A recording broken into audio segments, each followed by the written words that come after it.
Franchise players are often referred to as the face of the franchise.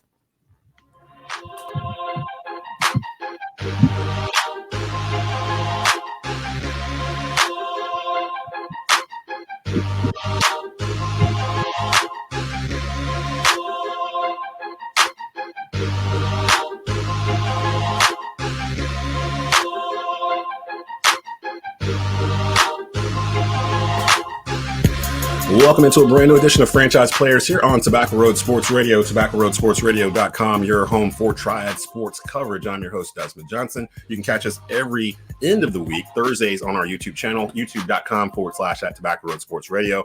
If you're in the Triad, you can hear the audio on the terrestrial replay on terrestrial radio, WWBG 1470 AM in Greensboro, 5 o'clock p.m. as part of our TGI Friday lineup, and at 6 o'clock, the replay on WTOB 980 AM. 96.7 FM. Loaded show today. WFMY News 2 Sports Anchor Jaelen Gilkey will come by to talk NBA playoffs and LeBron James. Should LeBron James maybe be the player coach of the Los Angeles Lakers? That's starting to float around a little bit now. So we'll talk a little bit about that. But before we do that, longtime Charlotte Observer beat writer Scott Fowler in the house. What's going on, Scott? How are you doing this morning? I'm good. How are you, Desmond? Good. We set this up last week, and we knew we were going to come in here this week and do it. And just our luck, about an hour or two before we started, breaking news coming out of Charlotte. This was going to be a solely Panther segment, but I figure since I've got Scott Fowler in the house, why not use Scott Fowler? The Charlotte Hornets hiring a brand new head coach this morning. Breaking news: Celtics assistant coach Charles Lee will be the new Hornets head coach. He's 39 years old.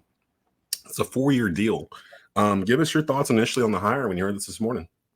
Well, I think, Desmond, this was a safe hire and a somewhat expected hire. In every list you've seen of possible Hornets hires, Charles Lee's name usually has been either at the top as the perceived front runner or very near the top.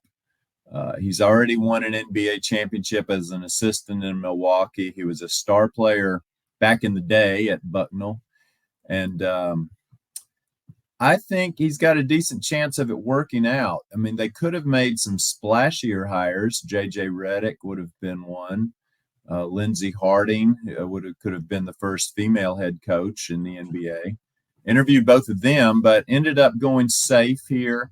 And I think the big deal here was that Charles Lee and Rick Schnall, who is the co-owner of the Hornets now, had a lot of experience with each other back in the day when they were each with the Atlanta Hawks. So I think that previous connection made a big difference here.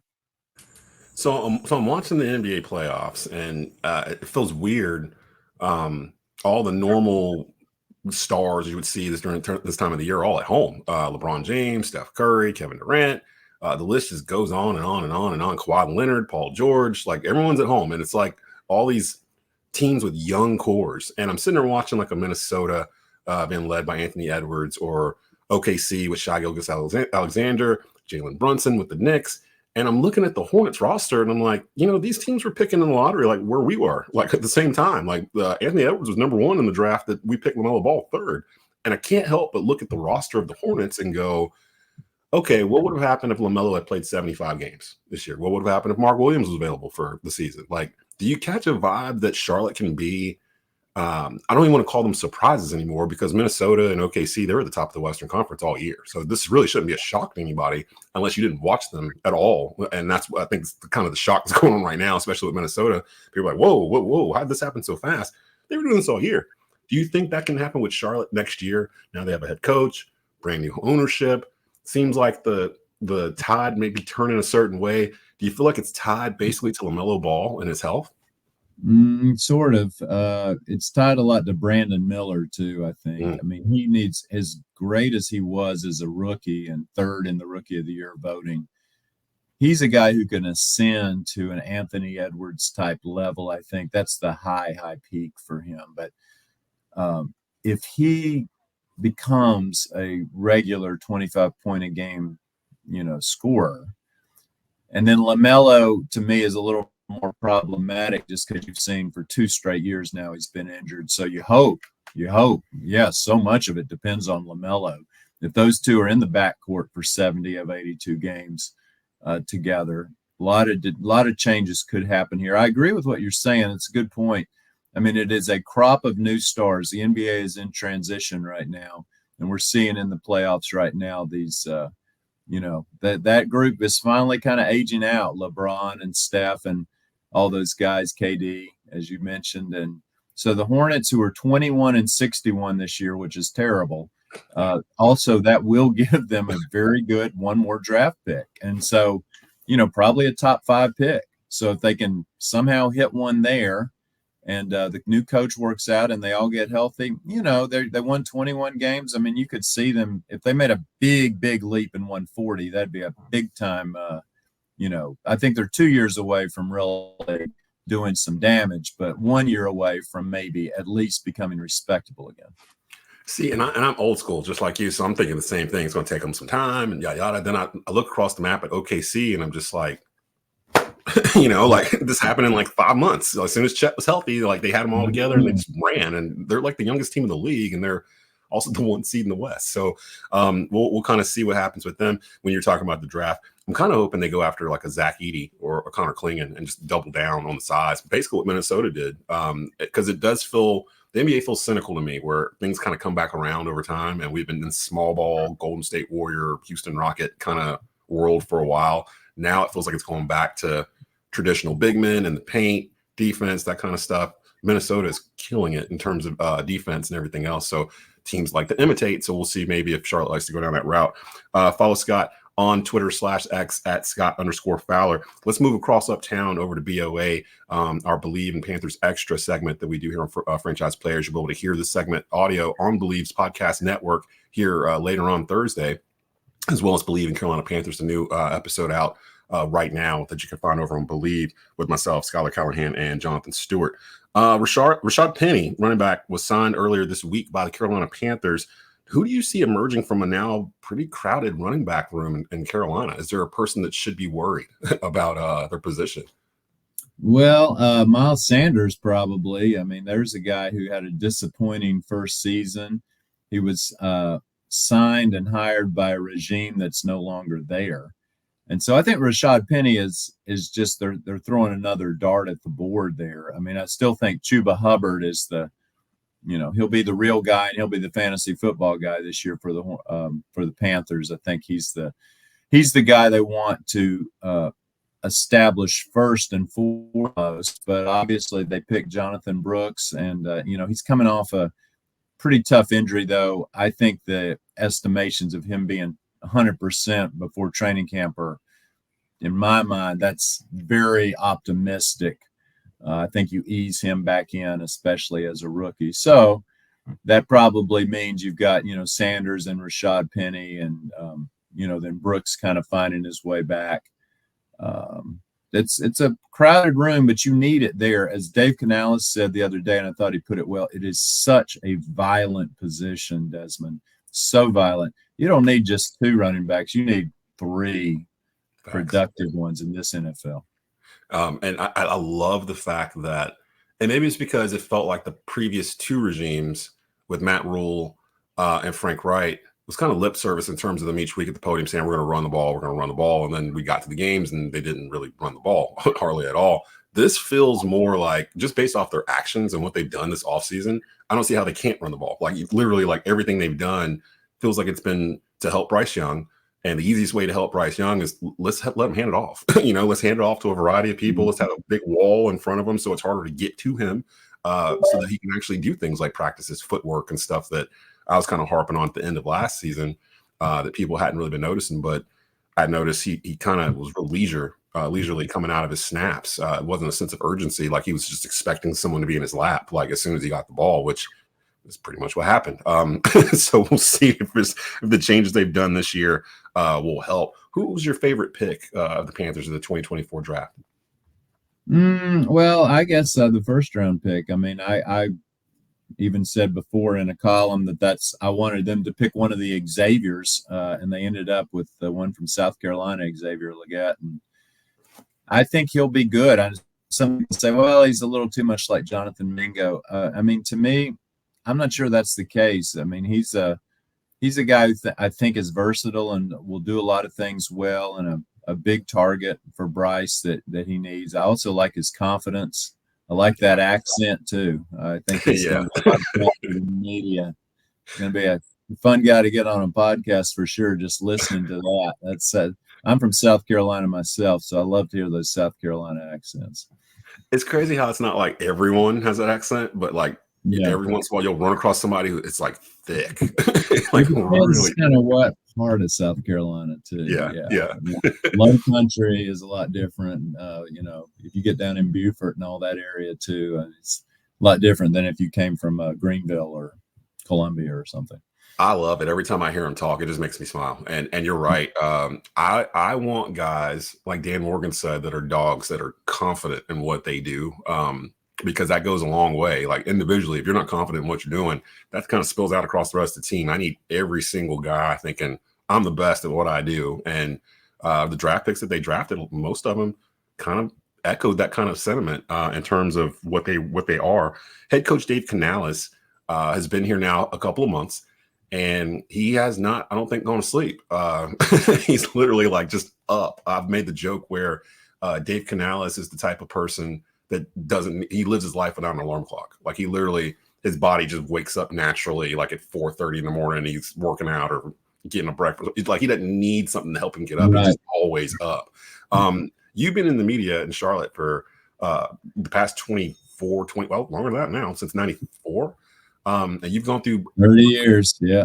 Every regime the Panthers have ever had, you've been there to cover. What makes Dave Canales different than the other coaches that you covered Carolina so far from what you gathered?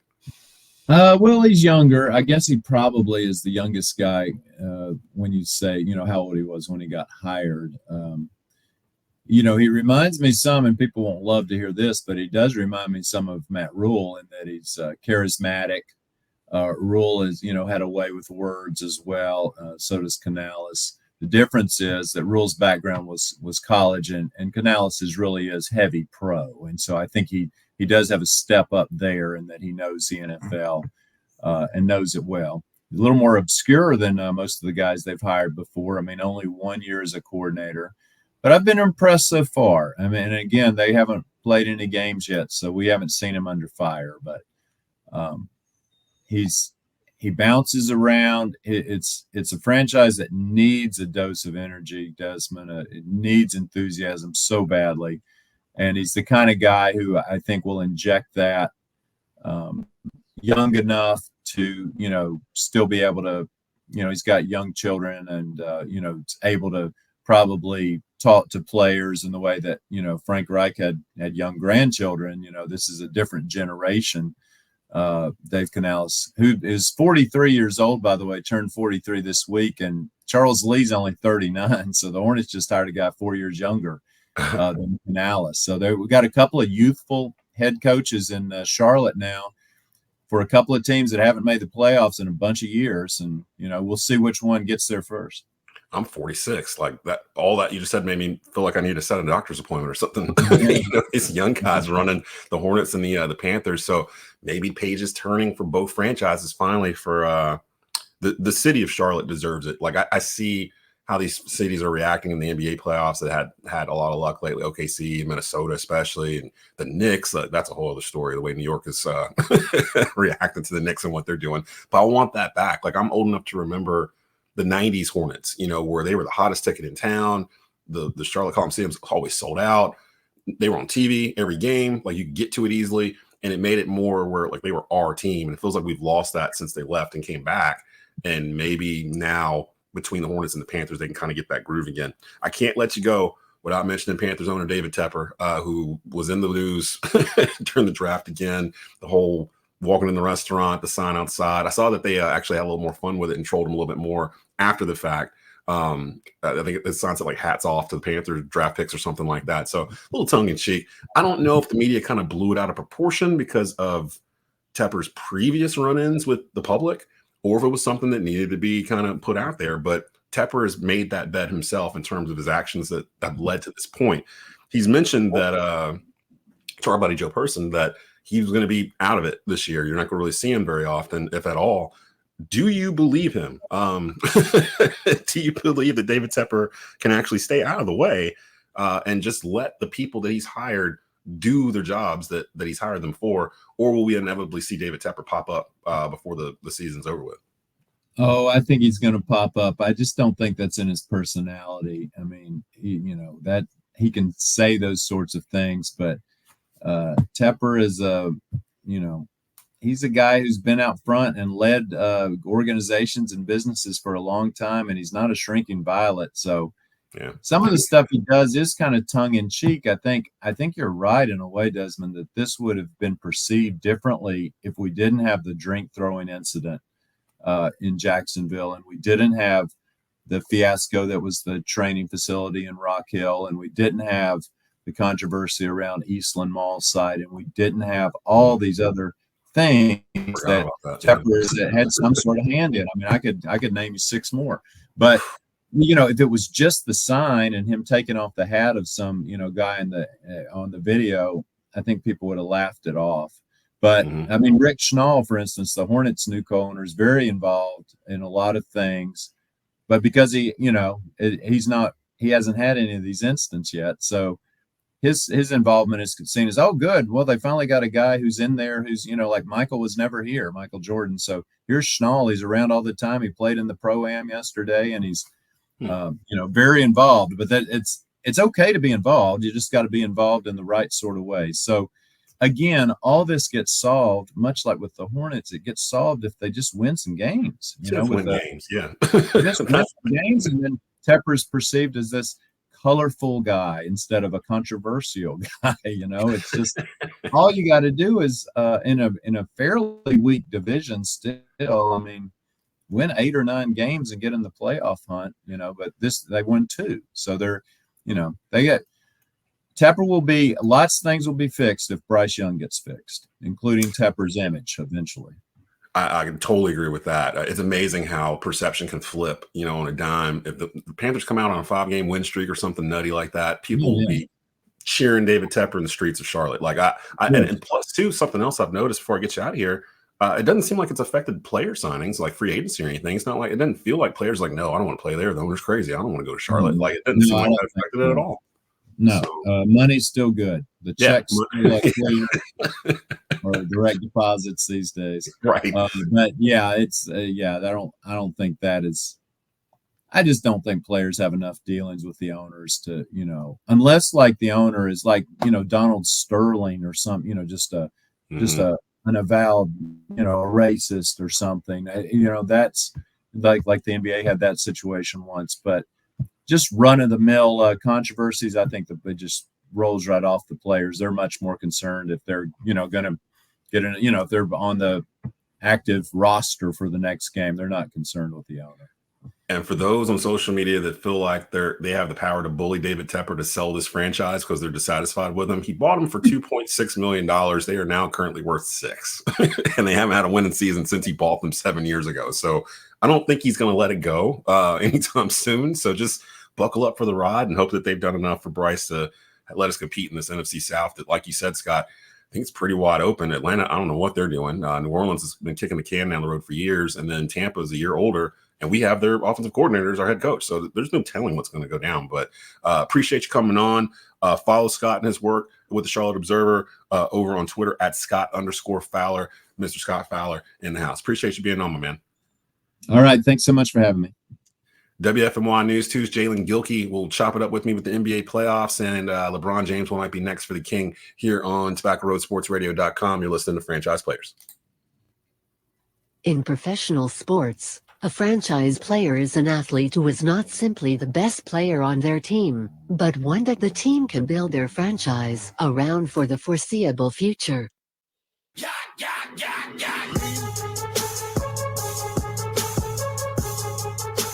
Welcome back to Franchise Players here on Tobacco Road Sports Radio, TobaccoRoadSportsRadio.com. I was going to go grab that Kendrick Lamar, Not Like Us, because it's been in my head for like... That's what I was about to say. I said, boy, you're not slick. I know what you're doing. Oh, my gosh. This Kendrick Lamar Drake stuff is crazy. I think Kendrick won this, right? Like, I mean, that seems to be the sentiment. Like, Drake's got a bunch of fans anyway, but it feels like overall Kendrick has chip the armor of Drake here. Joining me, Jaelen Gilkey from WFMY News 2 Sports Anchor. He'll be here with me for 2 segments. We're going to get some NBA action. But while I had you on, I want to lead off with that. Your thoughts as this salvo, like I was trying to explain it to some of my friends who it feels like I had friends that were like up against the window, like trying to see what was going on and they didn't know what was happening because they lacked the context from like the past decades. They've been throwing subliminals at each other for 14 years, it feels like, since after Poetic Justice, really. They just kind of go back and forth, but it exploded last weekend. And while Drake had the last word, I just saw before I sat back down here with you that YouTube video for the Heart Part 6. It has more dislikes than likes on YouTube. It has like 900,000 dislikes. So, it's crazy. And not like us, the last thing Kendrick dropped, which I don't know what it is, but I was joking with a friend. Like, it makes me want to learn how to crip walk. Like, when you just do it, like it just goes hard, like West Coast, just like a hard beat, and it's catchy. And it's gonna be the #1 song in the country. I think Monday. Kendrick's gonna have like 4 top 10 songs, all of them just in Drake in the top 10. It's just wild, even good or bad for hip hop, because it did kind of go into some other stuff. I think it was yesterday we were on. Somebody at Drake's got shot, like a security guard got shot or something, and then there was some vandalism to the OVO store in London. Somebody sprayed "Not Like Us" on the window. Yeah. It kind of took a different level, and I think they both are starting to pull back because they both are underneath Universal, kind of, sort of. So, your thoughts when you saw this? You're old enough to remember previous rap beefs. Absolutely. Where do you grade this? Where did this come in? I think I'm gonna give this a solid A. I'm not gonna give it an A+, but I'm gonna give it a solid A just because the many factors that played into this, the build up that we've been waiting on. Like you said, Drake and Kendrick have had this awkward tension. They've had this awkward, I put you on, I brought you in, you need to show me respect type of vibe to their relationship for the last decade. So, but I mean, me personally, I lean more towards I identify as a Future fan, right? So when the first diss dropped on the "We Don't Trust You," I said, okay, there's blood in the water here, and it's I was like, people are aligning. There's clear disdain for this man, but there's clear disdain. It really is. From a large group of people, a lot of people I mean, from majority of my playlist, right? Majority of my library has disdain for this guy. And I already had an underlying disdain for this guy. Yeah. So now I'm sitting there, I'm like, oh, okay, now everybody's feeling what I'm feeling. So I'm like, okay, cool.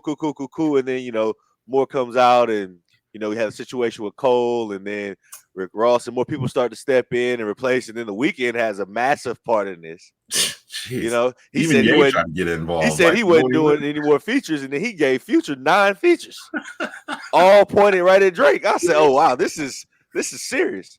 Drake, I love Drake's responses. He makes great music. But I like backpack Drake. I like when he's actually rap. I don't like R&B Drake, like singing. I'm cool with a little bit of both. A little bit of it, but don't do a whole album of it. Right? Yeah. That's like the whole album. That's where you lose me. And then I'm sitting here and I'm like, wow, these guys are really starting to say a lot of the same things I'm saying. How you switching out?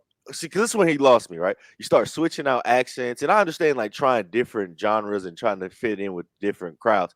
But it just seems like everywhere you go, it's like you want to take a little piece of this and then leave that person behind. And as their career dies off to the side, and you've taken the one Infinity Stone from them, now it's like Thanos. Kind of move. Yeah, you just move around and you try to find another victim. You can take a little piece from them, and then they fall off by the wayside, and you're still doing their thing. Oh my gosh! So I don't know if we're gonna get any more, because to me, Jonathan Stewart made a great point on Believe in Panthers earlier this week. He was like, we didn't get time to really digest any of it because it was all on top of each other. So, before it's like you get a diss record. I think it took get a couple of days at least. It took Nas like 6 weeks or something to drop Ether, like after Jay had done the takeover or whatever. So we were already marinating in it before we got the response. With this, Drake put out a response, and then Kendrick put out one 5 But minutes. I think that was part of Kendrick's plan, man. I Yeah. think he was just trying to smother the fire. Like diabolical. Like I was just like, dude, this is insanity. But we'll see if anything else happens. As my dad would say, if you stay ready, you ain't got to get ready. That's son. right. That's absolutely right. And Kendrick has been ready since 2011. Apparently, he's just got his stuff in the vault. So, let's go into the NBA playoffs. I've been sort of shocked because I don't get a chance to really watch a lot of the regular season. And some of these teams that are really, really good, like Minnesota and OKC, are in the West Coast. So they're late games, they're 10 o'clock games or whatnot. And they were fairly young. So I was looking at the standings throughout the year, just kind of cockeyed, like Minnesota and OKC, why are they at the top of the Western Conference? And they stay there like all year, pretty much with Denver. Who's impressed you the most in these playoffs so far? Minnesota's Anthony Edwards, the Knicks' Jalen Brunson, or OKC's Shai Gilgeous-Alexander? I'm going to rank them. Okay. In order of impressing me. Right. I'm going to go Ant 1. I'm going to go Brunson 2. And then I'm going to go Shai 3. The only reason Shai's at 3 is because he's got his full complement of guys, the guys he's been going out there to battle with the entire year. And Anthony Edwards has as well, which is fair. But I just think that the situation and the cast that Anthony Edwards is doing this with, I mean, if you really, let's think about it. How did the league view Karl Anthony Towns and Rudy Gobert 2 years ago? Dude, we were making fun of that trade. Like when they traded for Gobert, it was with 5 first-round picks. 4 first-round picks. Yeah, we were clowning Minnesota. Like, what are you doing? Like, what is that going to do? Technically, one of the assets-wise, one of the most expensive trades in the history of the NBA. Yep. Now look at him now. It's worked, Yeah. I mean, Rudy Gobert was often looked at as, a great help defender, help side defender, off-ball defender, and he's 3-time player of the year now, 3-time defensive player of the year now, 4. But it seemed like when the playoffs come, you put him in that 1-4 high pick and roll, you drag him out, he gets the switch, and then he's kind of food, right? Mm-hmm. Anything on ball in the playoffs, especially 7-game series where you can really target him as the primary on-ball defender when that switch comes, it wasn't leading his team anywhere. And then Karl Anthony Towns, who many consider to be one of the most talented players in the league and in the history of the NBA, and was one of the most highly touted prospects coming out of high school and college. Yeah. The whole knock on him has just been his mentality. It seems like basketball isn't 100% his focus. It doesn't seem like, he's got the heart or the ticker to go and be and fulfill that potential and that prophecy, right? But now you bring Anthony Edwards in, he puts that 9-volt battery in Cat's back and lets him know, no, I truly believe you. I'm the best player. I want y'all to know that I'm the best player, but I'm still believing you. Yeah. And you could be as great as you want to be, but I'm right here with you. You know what I'm saying? I'm a carry us, but I need you to push us over the top every now and again. And to see the development of the leadership, to see the development of the confidence, to see just the development of the whole person that is Anthony Edwards. I mean, I'm a super fan. I've been a fan since the first time I saw him play in the Maui Invitational when he was at Georgia. I watched him that game. He had 2 points the first half. I can't remember who they were playing. He had 2 points the first half. He finished the game with 36 points. He got that. It's a switch that we actually complain about that LeBron doesn't have unless his back is against the wall, where it's like Jordan and Kobe had it, where it's like every night I'm coming at you, like, and I've got the tools to do it. Both ends. Like, it's been a while since we've seen a two-way player like Anthony Edwards. And the scary thing is, because I've been comparing him to Jordan the past week or so as I've been watching these games in full, and some of the stuff he does, it's the little things. It's like the movements, his footwork, the way he gets to the ball, the way he gets to his spot, his mid-range game. Like I said it earlier this week on a show, Kobe to me looked like somebody imitating Michael Jordan, but he was the best imitation of Michael Jordan you could possibly be. Anthony Edwards looks like Michael Jordan's son. Like, literally, he looks like he came from Michael Jordan. Like, he's not exactly Michael Jordan, but if you squint your eyes a little bit, you're like, that looks really familiar. Like, some of the stuff he's doing. He had a block, I think it was game 1 against Denver. He had a block on a fast break. Jamal Murray. Yeah, left-handed. Yeah. He was on the fast break. He went back. He jumped back, blocked it left-handed, and his head was at the rim, like, when he was up in the air. Dude's, 6'5", I think? So, I mean, 6'4", 6'5". I mean, he just – he's so good defensively too. Like that's the thing. My question was going to be, which team has been the biggest surprise to you? But you follow the NBA, of course, throughout the season. Minnesota's been doing this all year. OKC has too, really. Which team's still alive that's been the biggest surprise to you? Biggest surprise. Watching the Knicks after Julius Randle went down, you knew this was a possibility. But if you told me that before the year started that Julius Randle was going to get hurt and be out majority of the back half of the year, and the Knicks were still going to look like this and be up 2-0 in the second round of the Eastern Conference Finals, I would be kind of surprised. I always really enjoyed Jalen Brunson's game back when he was at Villanova. Old man game, yeah. Old man game. It ain't going nowhere, but I'm gonna bust your head. Yep. You know all night. I'm in your chest. You're gonna feel my body. Your sternum's gonna be bruised when we're done. And it's just I'm getting where I need to go when I want to be there. Probably after you get there, and I'm still gonna cook you. I'm barely leaving the ground. I'm barely leaving the ground, but I'm crafty. I'm super crafty. It's 2016 Villanova, pretty much the core that they have with the Knicks. Like I'm looking for them to go get Mikal Bridges in free agency. And I'm sure they're trying. Yeah, I'm sure they're trying. And because I think that'll only bolster what they've got going on, just because of the chemistry, the familiarity, and the want to. The guys, you could clearly tell they want to play with each other and for each other. That's always one of the most important things, especially at the NBA level, because that's something you don't see all the time. And that's the only things you see out of championship teams is the want to play together and for each other. That's what I noticed with OKC too, because at the end of each game, whenever they've got Shai or somebody doing the press conference, or not the press conference, the on the court thing at the end, it's like the whole starting five. No matter who they get to do it, all five of them are standing there for it.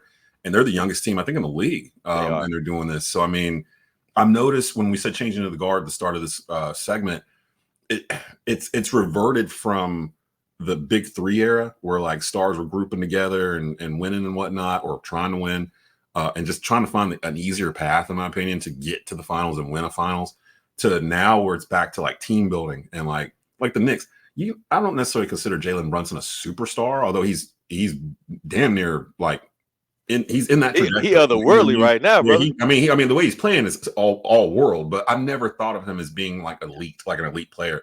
Now that my mentality has changed a little bit because the way we're kind of grading these players is the Knicks don't have like stars or whatever on it, but I'm rooting for them. I find myself rooting for them in these games. The Knicks Pacers series has been pretty good. It has. It's been amazing watching Minnesota dismantle Denver. Denver looks tired. They've played a lot of games. They're banged up. They look like the road team in the game too. They look like the road team taking a visit to the high altitude. Ooh, my Lord. Look, I was like, okay, that night was Tuesday night. I was like, okay, I'll come in and watch the second half of Minnesota Denver because I figured all the games are going to be close. And I was like, I hadn't watched the roast of Tom Brady yet. And so me and my wife started watching that. I didn't realize it was 3 hours long. So we got about halfway through it. I'm like, I got to switch back over to see what's going on in this game because it's got to be close. I flipped over the third quarter. It was 82-50. 30 like, oh my gosh! Like, what happened? Did Jokic like fall in a hole or something? Like, what's going on?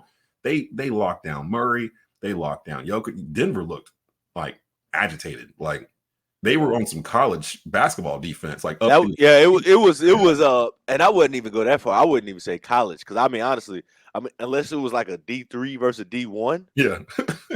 Like that's kind of what that looked like. That first game of the year when Carolina gets a visit from like Radford or something like that. Yeah. Not even Radford, brother. I'm talking about like if Livingstone came to town. Oh yeah. You know what I'm saying? Like that's they look shell shocked and like they just. It was amazing because in the NBA, really no lead is safe, but that game was over within the first 15 minutes. Apparently, I got a perfect example for you. That looked like, how the first round of high school playoffs is usually that number 1 versus number 32. Mm-hmm. Yeah, that's what that looked like, bro. But Denver's the defending champ. This shouldn't look like this. Like this is crazy. Do you think before we're gonna take a quick break for commercial for radio? Do you think Jamal Murray should have been suspended for those that don't know? My man was throwing like a child tantrum on the sideline during the live game. Like he threw a towel out there toward the ref. Then he threw a heating pad that actually made it to the court. Karl Anthony Towns almost stepped on it trying to do a layup. I guess he was throwing it at the referee, but that don't make it any better. That makes it almost worse. Like what? And then they didn't suspend him. They didn't. The league did not suspend him. They fined him. And I just saw his comments to the media about it, where he was just like, I take all responsibility. Let's move on, which basically means he don't take responsibility for it whatsoever, and he's just happy he didn't get suspended. Did the NBA not suspend him because they want competition in this series, or do you think the NBA cares, or is it more kind of like the Draymond Green thing, where like he didn't really have a precedent of doing this stuff, so they didn't suspend him, but it's a suspendable offense, right? I'm gonna be honest, right? I think what Jamal Murray pulled was worse than anything Draymond Green has ever done, because everything Draymond Green has done comes in the heat of battle, right? It's okay. He did kind of punch that dude. He did kind of turn around and punch, like literally the elbow, the jaw or whatever. Like, and that was all. I'm in the heat of battle. There was a lot of contact before. There was a lot of physicality before to see how you could maybe get to that point. When you're sitting on the bench, you're out the game. Yeah, he was waiting on the bench too. Like, you're on the end of the bench. You're trying to hide so no one sees you. Right. I think but you got to really take all of the factors into this, right? Okay, so everything that happened with Draymond was on the court. He was on the floor. Yeah, getting tangled up with guys. Yeah, whatever happened, doing all that. Yeah, that Rodman stuff. When you're on the bench and you're throwing things onto the court, that gives fans lifetime bans from NBA games. You know what I'm saying? Facts. Yeah. I mean, somebody could have got seriously hurt. Like, seriously, that's the thing. Like, somebody really. There was so many feet underneath that basket when that heating pad was in the lane.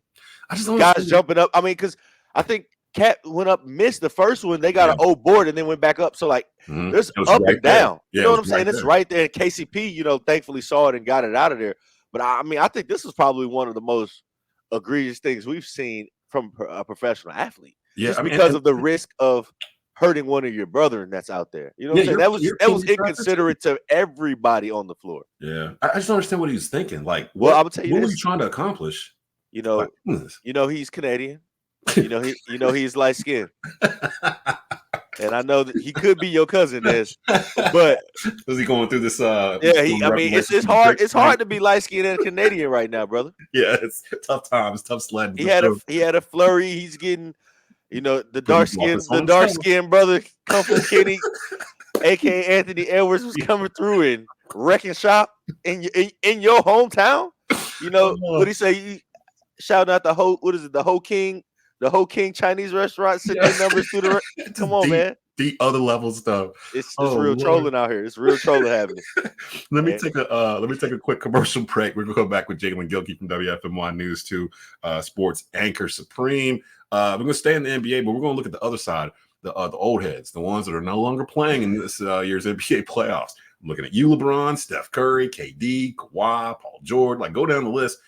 Jimmy Butler. They're all sitting at home. We're in the second round, so I got questions. I'm going to pose them to Jaelen here in just a bit. You listen to Franchise Players here on TobaccoRoadSportsRadio.com.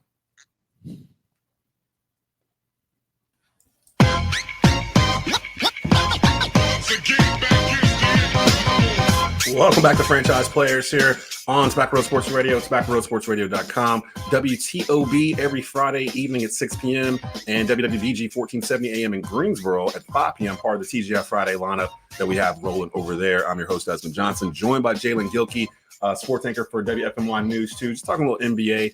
We had just talked about the NBA playoffs and who we're surprised about. Shout out to Scott Fowler from the Charlotte Observer, who joined us early on to talk about the new Charlotte Hornets hire, Charles Lee, who is now the official head coach of the Charlotte Hornets. I'm going to get into the old heads in the NBA, the ones that aren't playing right now, the ones that went home early. LeBron, Steph Curry, Kevin Durant, the entire Clippers nucleus, Westbrook, all them dudes, Paul George, Kawhi Leonard, like everybody, Jimmy Butler. Everybody's at home, and all the teams that are playing right now pretty much are young core nucleus type teams. I want to start off with LeBron in LA. Should the Lakers entertain having LeBron be the player coach of the Los Angeles Lakers? It pretty much is anyway. I mean, he's drawing up plays in the huddle. He's kind of dictating the roster. Should they just pull back the curtain and be like, you know what, Bron, you want all this to happen or whatever, and you want everything to be a perfect situation? You go coach the team. Like, is that a feasible scenario for the Lakers here at this point in LeBron's career, going into year 22? I mean, I've seen LeBron and felt LeBron was the player coach ever since the Cavs hired David Blatt. Yeah. You know what I'm saying? So it's not that far-fetched. I mean, right. I mean, I don't really see any coach with a LeBron James led team is just a figurehead. You know, he's there because you need a coaching title. Yeah. You're not empowered to truly lead because LeBron's going to lead. He's going to tell you what he sees and how he feels to be best, and he's also going to be the GM. So, I mean, it's an impossible task. So why not just go fully lean into it? Go Bill Russell on a player coach, bring it back. Why Yeah. not? I mean, And then we'll have nobody else to blame. Right, exactly. Like, who are you gonna blame? You can't fire yourself, can you? So it's like, I mean, Bill He'll Russell trade himself, and then it'll be fine. Yeah, he'll trade himself to the Knicks.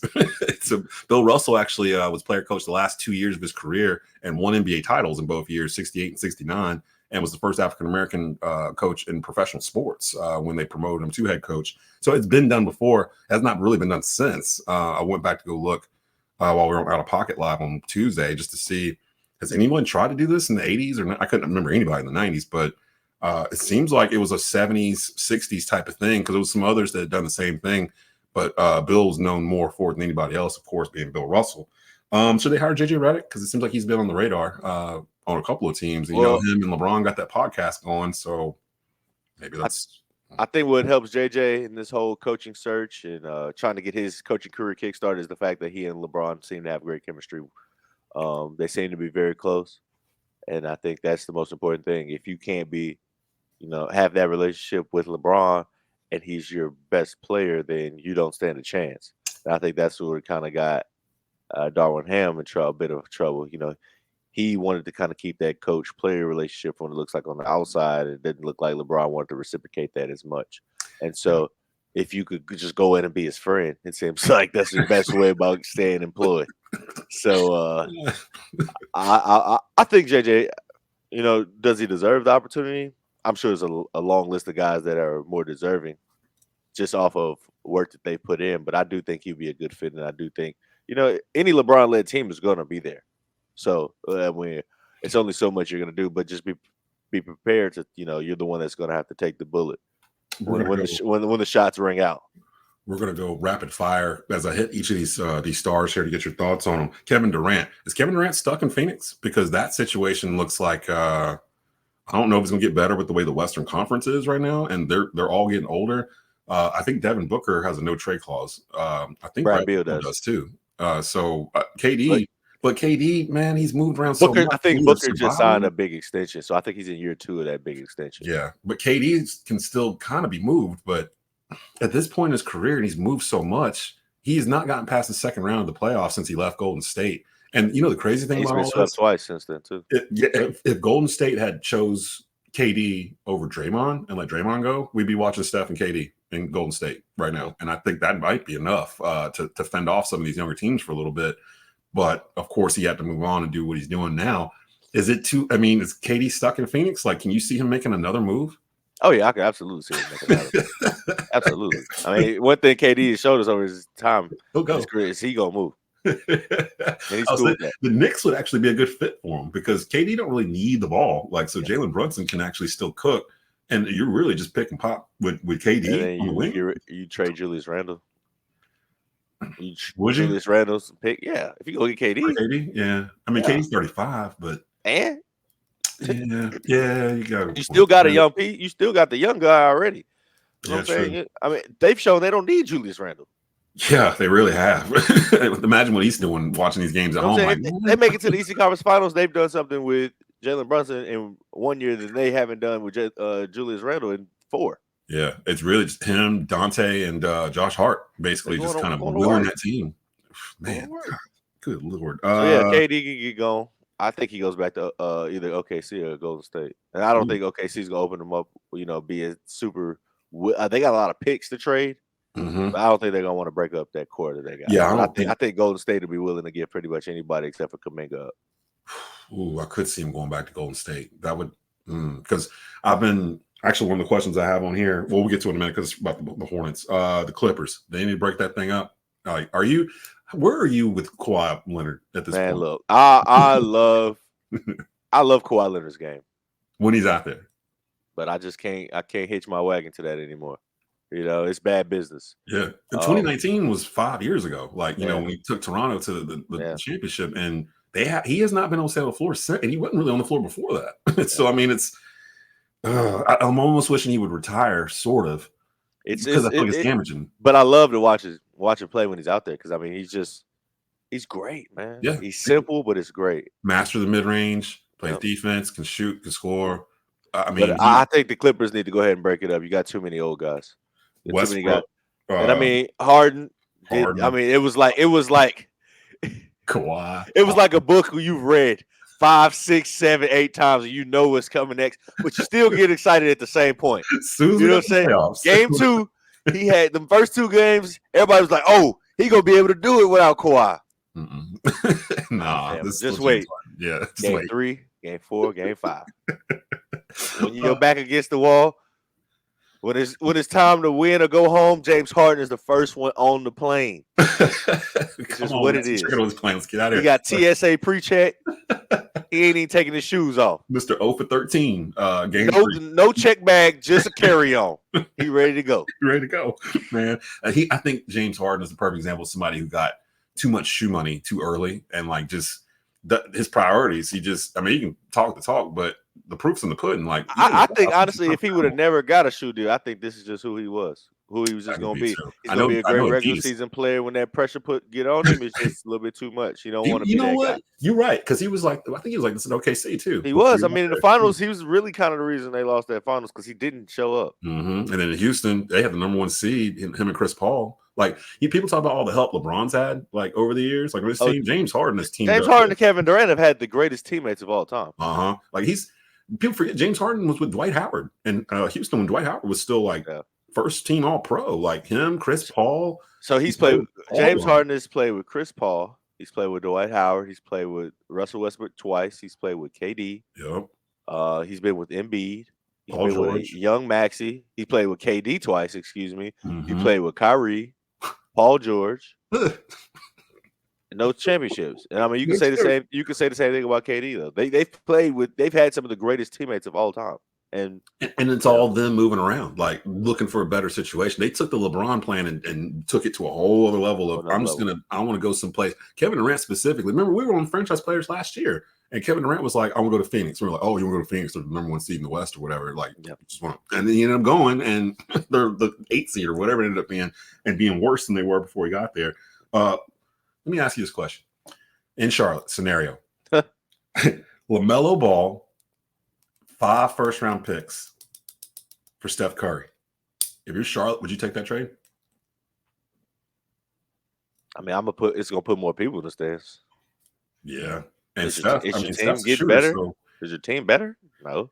I mean, Steph's on the court. LaMelo never is, and you're giving. Yeah, but is your team better? They don't.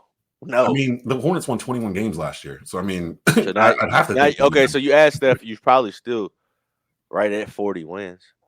Yeah, but I mean, you'd have Brandon Miller beside him. The backcourts was kind of an upgraded younger Clay, right? And then you got, well, I don't know about Mark Williams. He's got a back issue, so with backs, you never know if he's ever going to be right again. Bro, y'all don't have pieces. Yeah, Miles Bridges.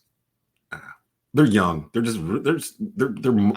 unmolded clay. Yeah, the team would be better. Yeah.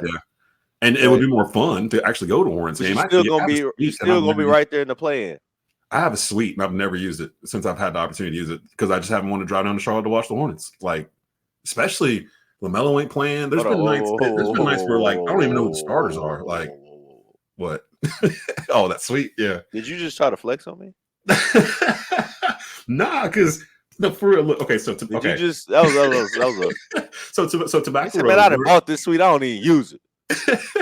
I didn't even buy it. They give it to me. Like it's tobacco. Okay, so Tobacco Road's the only production outlet in the Triad that pumps Charlotte Hornets radio network into the Triad. It plays on WWBG, and it's through Tobacco Road. So it's only in Greensboro. You can hear it on 1470 AM. You hear every Hornets game free. And I don't know if people know that in Greensboro because you got to pay $20 to watch it on Bally, which is ridiculous. You're paying $1 per win for the Hornets. Right, exactly. So it's like, what am I doing? So like I'm looking at like, okay, well, LaMelo's not playing. He's kind of the star attraction.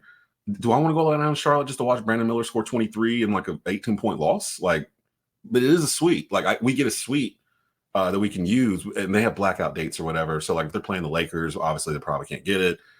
And mainly it's for like sponsors. Like if I want to let sponsors go that are on the Hornet stuff through us, here's 4 tickets. Give me the date. I'll tell Rob, y'all go down, have a good time. I've been wanting to go check it out, and I actually thought about going this year and just ran out of road with the season. I probably will go next year, maybe bring some folks with me. So I'll holler at you. See, I'm about to say, you all know what door you just opened, brother, but I'm about to start begging. We'll do it. We'll get it in. Jalen Gilkey's begging segment. Yeah, we'll get it in. We'll go down. We'll go down for sure. Because I got a couple folks that want to do it, and I think it's 4.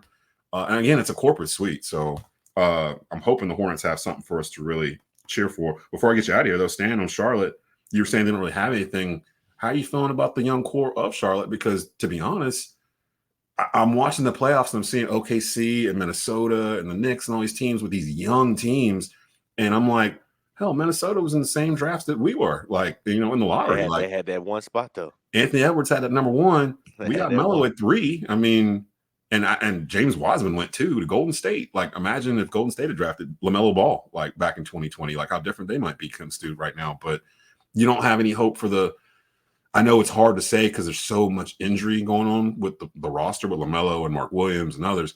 But if LaMelo can stay healthy, if Mark Williams turns out to be okay, that core of LaMelo, Mark Williams, Miles Bridges, Brandon Miller, and they probably got a top 4 pick this year. And to be honest, I wouldn't mind them doubling down on size and getting Zach Edey or Connor Clingan or somebody like that and following the blueprint Minnesota's doing, where it's cynical. It all comes back around. We're out of the small ball era now, I think. We're going back to bigs, defense, protecting the rim. If you can get Mark Williams and Zach Edey on your front line or your back line with 2 6'9" dudes in the backcourt and Ball and Brandon Miller, am I convincing you at all about, about Charlotte or no? I'm just looking at like, could this happen? Because this happened so quick for OKC and Minnesota. Well, they they got guys. You know what I'm saying? Your guy can't play. Well, I mean, can't play. Like, he's not available to play. Right. That's the problem. So that's your main issue. And then LaMelo's not a great leader like Anthony Edwards is. Yeah. He's very immature. Yeah. Like, LaMelo's immature. It's just what it is. That lime green Lamborghini and you know what I'm saying? the jewelry and the like he's immature and he has to grow up. And I mean, I feel like he can still, I mean, they already gave him the bag. Exactly. It's not like I'm giving up on LaMelo, but I just don't think he's, cut from that same cloth as Shea and Ant when it comes to being a leader, being an example on the floor as well as off the floor. You know who drafted Shai Gilgeous-Alexander? Charlotte Hornets. Traded him. And traded him. Draft night. Yep. Traded him to the Clippers. Yep. So it just who was that for? I can't remember. What draft was that? Was that 2021? Let's see. I think it was before then though, because he ended up he was in that Paul George trade to Oklahoma City. So that would have because that was really the thing, and I was like, because I was watching him with the Clippers, and I was like, yo, whenever Chris Paul come out, I'm like, yo, this kid is killing. I was I really like his game. Oh, that's right. You said the Clippers traded him to OKC to get Paul. I saw that trade on Twitter the other day. Somebody put it up in a graphic that the Clippers for Paul George, they gave up like a bunch of first round 11th pick. Yeah.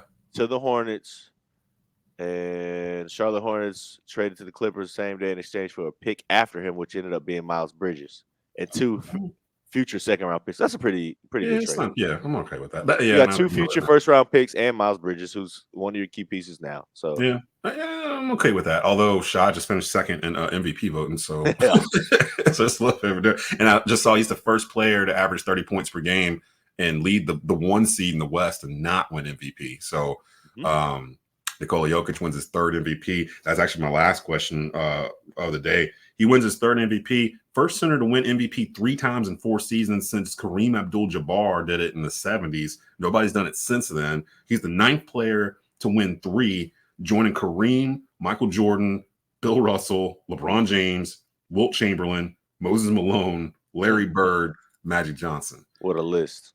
Is Jokic has Jokic entered the chat as a top 15 player of all time? It sounds weird. I'm not gonna say that just because of the fact that they about to get swept. They are. and it's inevitable. It's not a gentleman's sweep or nothing. Like it's about to get swept. So I can't say that. There ain't nothing they can do with Minnesota. One chip and 3 MVPs isn't gonna get you top 15.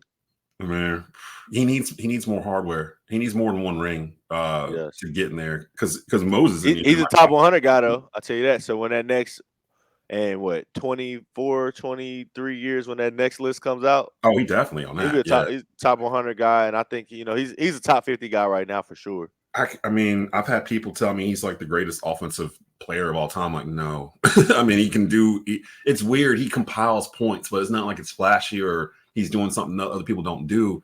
It's just like an overall accumulation of him doing what he does all game. But in terms of offense, I honestly – he always makes the right play. He's he always makes the right play. But, I mean – it's his assist. Larry Bird always made the right play. You know what I'm saying? So his assist is what separates him because he can go off for 35 and they'll still lose. But if he's got double-digit assists, that means everybody else, Aaron Gordon's eating, everybody's eating, and that's what makes Denver hard to stop. But Minnesota's exposing. Denver's kind of they don't have a bench really. They don't have any guards either. I mean, they're guards as in true point ball handling guards. And they're banged up. Jamal's banged up on top of it. And he's throwing temper tantrums. So Minnesota about to sweep them. I back to that though. I wouldn't have been mad if they just suspended him 2 games for that because that was just bull. I thought they were. That was bad, bro. I don't like that, bro. I don't like because it's too. You understand what it takes to be able to be out there. You understand what everybody's body's feeling like right now. Everybody's got some type of ding at this point in the season anyway. So for you to increase the injury risk and the injury chance by throwing a heating pad on the floor, you were trying to hit a ref, whatever. You threw it ended up in the paint underneath the basket play side where the ball where the action was at. You know what I'm saying? Like that's inexcusable. That's inexcusable. Yeah. That's bad business. I don't like that. And now it sets a precedent because say another player does this down the road, they can just turn to this, be like, well, you didn't suspend Jamal Murray, and that was a playoff game, and he almost got somebody hurt. I throw a cup of water or something on the court, and I get suspended 2 games. Where's the Players Association on to step in? It just makes a nasty situation, and I'm curious how it's going to affect Murray for the rest of the series because to me, that's a sign of I'm checking out. Like, told you, he in Drake mode right now. Yeah, like I'm done with this. Start posting memes on Instagram. He ain't got no. Where the music at? Yeah, you posted memes. Where the music at? Oh my gosh! So we'll see if Denver has the heart of a champion, as Rudy Tomjanovich would say back in the day, and can at least give a gentleman's sweep. I mean, they're on the road. They're going to Minnesota. So shout out to Sprewell. Yeah. let me get you out. That's the end for today here for franchise players here on Tobacco Road Sports Radio. Loaded show next week. Join us on Friday afternoons. The video is always up on Thursday afternoons on our YouTube channel, youtube.com/@Tobacco Road Sports Radio. Shout out to Charlotte Observer Scott Fowler, who joined us earlier in the day to talk about the Hornets hire and some Panthers news. And shout out to Jaelen Gilkey joining us here from WFMY News 2. We'll be back next week with a brand new episode.